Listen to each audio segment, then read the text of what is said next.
Magandang umaga sa ating lahat. Ako po si Nelboy Di Adjong. Ngayon po ay isalay natin kung ano nga ba ang kultura or hanap buhay ng tribong Matigsalog.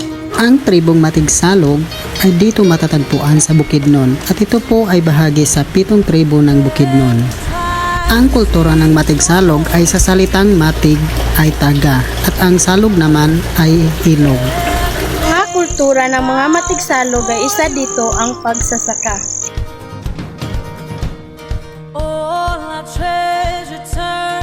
At ang kanilang pamumuhay ay sila ay nagtatanim ng mais, kamote at sila rin ay nangangaso at nangingisda para sa karagdagan sa kanilang pinagkukunan ng pagkain.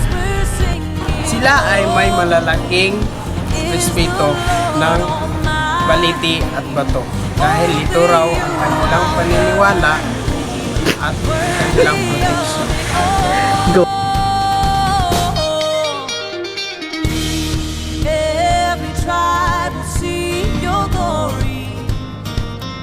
Gumagamit din sila ng mga ritual upang makipag-ugnayan sa mga espiritu at humihingi ng gabay at protection o magpapasalamat.